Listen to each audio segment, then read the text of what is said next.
بسم اللہ الرحمن الرحیم. جی آج ہم اپنا 7واں چیپٹر شروع کرنے جا رہے ہیں. ہمارا چیپٹر ہے جمہوریت. جی جمہوریت کسے کہتے ہیں یہ آپ لوگوں کو پتہ ہونا چاہیے. ہمارے ملک میں بھی جمہوریت ہے اور بہت زیادہ اس موضوع پر بحث ہوتی ہے. جمہوریت بیسیکلی ہے کیا، جس کو ڈیموکریسی کہا جاتا ہے. یہ دو یونانی الفاظ ڈیموس اور کریٹس سے اخذ کیا گیا ہے. ان الفاظ کے معنی جو ہیں بالترتیب عوام اور حکومت کے ہیں. تو جمہوریت کے مطلب کیا بنے؟ جمہوریت میں جمہور یعنی عوامی نمائندوں کی حکومت اور ایسا نظام جس میں عوام سیاسی امور کو خود یا اپنے نمائندوں کے ذریعے انجام دیتی ہے. یعنی لوگوں کی حکومت لوگوں کے ذریعے ہوتی ہے.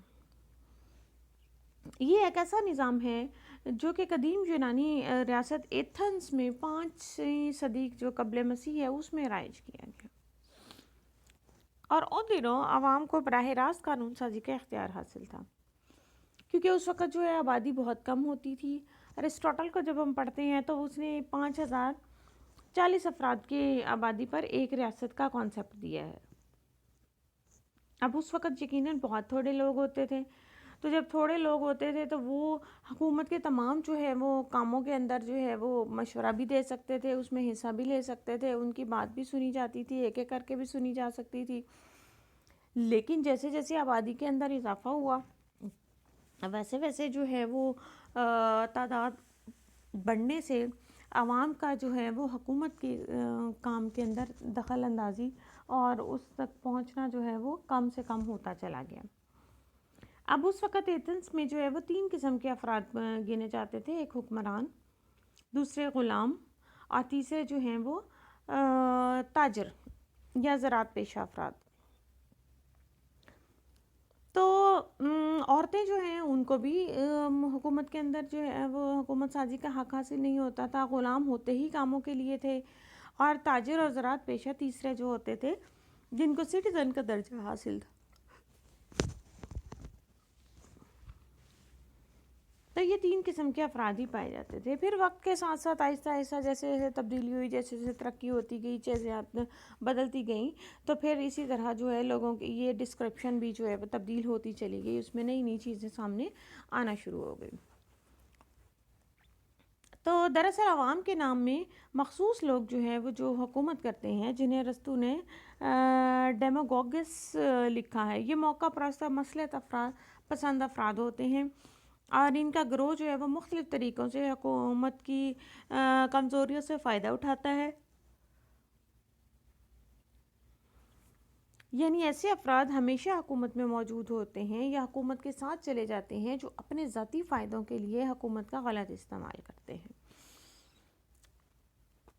جیسے ابھی آپ عمران خان کی حکومت کی طرف دیکھ لیں. عمران خان کی جہاں تک ذات کا تعلق ہے تو اس پر کسی بھی بندے کو شک نہیں ہے کہ وہ ایماندار نہیں ہے. ہم سب کو پتہ ہے کہ وہ ایک ایماندار بندہ ہے، وہ ملک کے ساتھ محبت کرنے والا ہے، وہ عوام کا دکھ درد رکھتا ہے. لیکن ہوا کیا؟ اب وہ اتنے سالوں سے اپنی جو ہے وہ محنت کر رہا تھا، 22 سال اس نے محنت کی ہے. نچلے مطلب پہلے بھی تھا، مشہور تھا، اس کی وجہ سے لوگوں نے اس کو جو ہے بہت زیادہ اہمیت دی، اور پھر جو ہے وہ اس نے پارٹی بنائی اور اس میں آہستہ آہستہ ایکسل کرتا گیا. لیکن پھر جب لوگوں نے دیکھا کہ جو ہے یہ تو اب بہت آگے نکل گیا ہے، تو موقع پرست افراد جو ہیں جو دوسری پارٹی سے، کوئی نون لیگ سے، کوئی پیپلز پارٹی سے، کوئی اور پارٹیوں سے، وہاں چھوڑ کے پھر جو ہے اس پارٹی میں شامل ہونا شروع ہو گئے. تو یہ ایسے موقع پرست افراد ہوتے ہیں جو اپنا فائدہ حاصل کرنے کے لیے جو ہے اس طرح سے شامل ہو جاتے ہیں، اور بعد میں جو ہے وہ اور خیر اس پارٹی کو ان کے ناموں کا فائدہ بھی ہوا، کیونکہ وہ اپنے اپنے علاقے میں اپنے اپنے علاقے کے اندر وہ جانے پہچانے جاتے تھے. ان کی ووٹنگ ہے، لوگ ان کو ووٹ دیتے ہیں، ووٹ دے کے ان کو جتواتے ہیں. تو وہ خیر ووٹوں سے وہ جیت کے آئے اور پھر نمائندگی حاصل کی.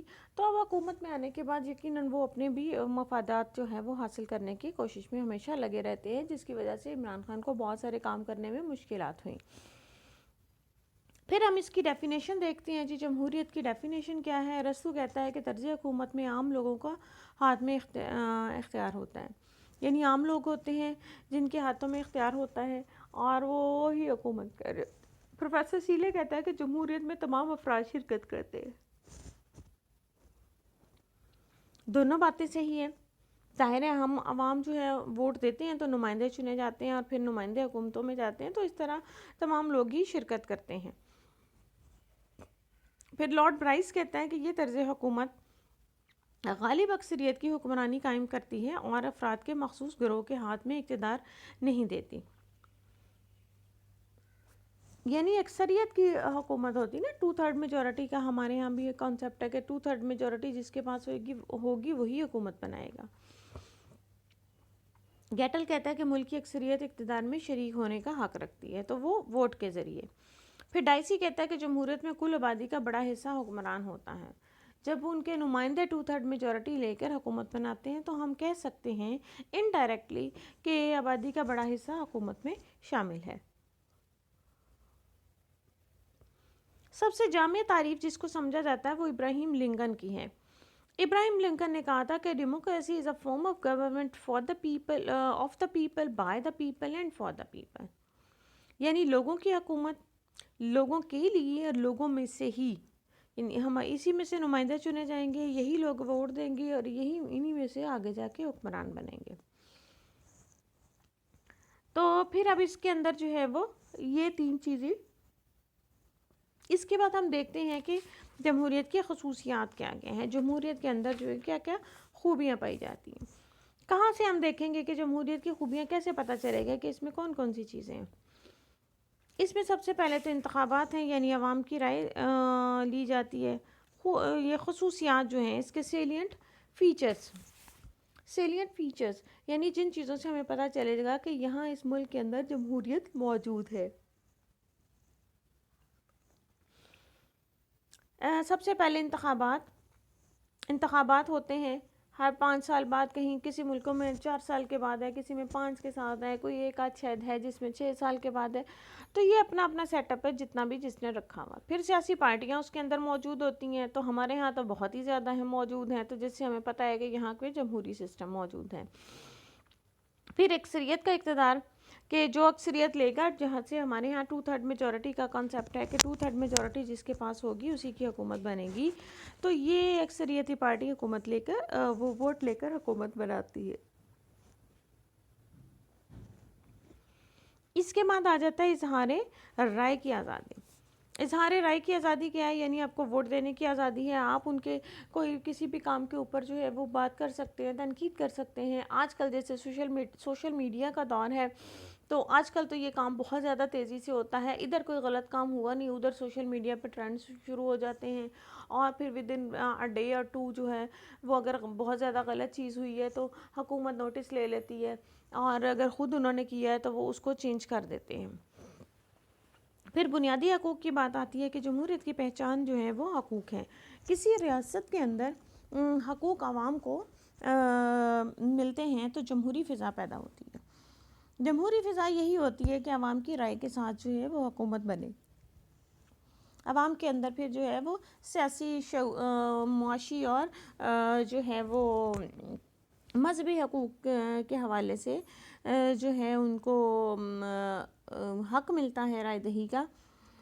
پھر انتقال اقتدار ہوتا ہے. انتقال اقتدار سے مراد یعنی ایک حکومت سے اقتدار جب 5 سال ختم ہو جاتے ہیں تو نیا الیکشن ہوتا ہے, اور اس کے بعد جو ہے وہ اقتدار دوسری حکومت کو سونپ دیا جاتا ہے, آنے والی کو.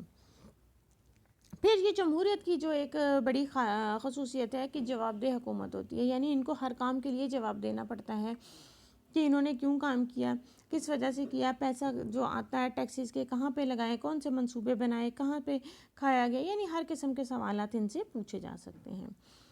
پھر اس کے اندر جو ہے اگلی آتا ہے کہ آزاد عدلیہ. اس کے اندر عدلیہ جو ہے وہ آزاد ہوتی ہے, لیکن ہمارے ہاں تو خیر بہت ہی آزاد ہو چکی ہے عدلیہ. تو لیکن یہ کہ ایک آزاد عدلیہ ہوتی ہے جو بغیر دباؤ کے فیصلے کرتی ہے.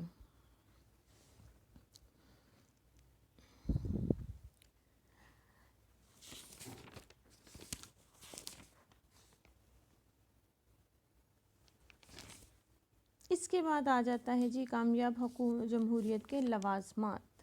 چلیں یہ ہم نیکسٹ لیکچر میں دیکھتے ہیں.